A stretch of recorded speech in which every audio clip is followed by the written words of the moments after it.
नमस्कार, मी पंजाब डक. आज आहे 22 एप्रिल 2025 आणि आजपासून परत एक शेतकऱ्यांसाठी अंदाज देणार आहे.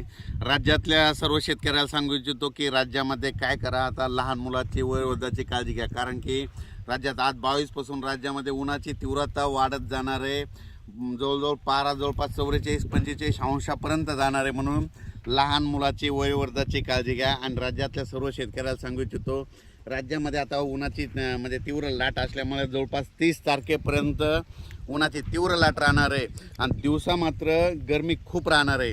दिवसा अशी गरमी राहील की जसं मुंबईला जसं गेल्यावर गरमी असते तशी आपल्या महाराष्ट्रामध्ये, मराठवाड्यामध्ये, मध्य महाराष्ट्रात, विदर्भात सगळीकडं तेवढी गरमी जाणवणार आहे. म्हणून हा अंदाज लक्षात घ्यायचा. पण राज्यातल्या सर्व शेतकऱ्याला सांगू इच्छितो की राज्यामध्ये सांगायचं झालं तर 22, 23, 24, 25 दरम्यान राज्यामध्ये जवळपास 30 तारखेपर्यंत उन्हाची तीव्रता वाढत जाणार आहे. म्हणून हा अंदाज लक्षात घ्यायचा. पण राज्यात मात्र सध्या हवामान कोरडे अंशतः ढगाळ राहणार आहे. म्हणून हा अंदाज लक्षात घ्यायचा.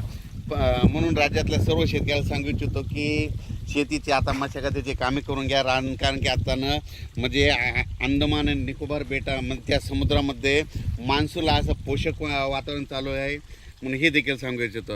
आणि राज्यात परत एक सांगू इच्छितो, राज्यात सध्या उन्हाची तीव्र लाट असल्यामुळं आता शेतकऱ्यांनी काय करायचं, सकाळी सकाळी शेतीचे कामे आटपून घ्यावे.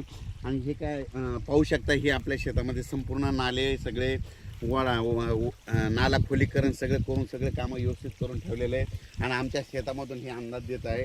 म्हणजे पुढच्या वर्षीची सोयाबीन, तूर याची तयारी करून ठेवायची. आणि शेतकऱ्याला सांगू इच्छितो की शेतकऱ्यांनी कापूस करत असताना खूप काय खर्च करू नका. काय करा, अंतर कमी करा. 3x1 कापूस करा, अंतर कमी करा, खर्च कमी करा.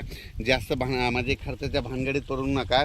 जगाच्या पाठीवर कोणत्याही कापसाचं झाड कमरा इतकं वाढतं, त्याला 22 ते 42 बोंडे लागतात. 3x1 कापूस केला तर 10-12 क्विंटल काही न करता कापूस होतो. एकदा खत द्यायचा, परत येऊ. म्हणून राज्यातल्या सर्व शेतकऱ्याला सांगू इच्छितो, आता शेतीची मशागतीचे कामं करून घ्या. कारण की मशागतीचे कामं करून घ्या. आता वेळ खूप आहे, की आणखीन जवळपास 2 महिने राहिलेले आहेत. तितक्या वेळा संपूर्ण शेतीचे कामं निघतात. पण राज्यात मात्र 30 एप्रिलपर्यंत मात्र हवामान कोरडं राहणार. उन्हाची तीव्र वाढत जाणार आहे. काही ठिकाणी 45 अंशापर्यंत देखील तापमान जाणार आहे. म्हणून हे अंदाज लक्षात द्यायचा. अचानक वातावरणात बदल झाला तर लगेच एक मेसेज दिला जाईल. धन्यवाद.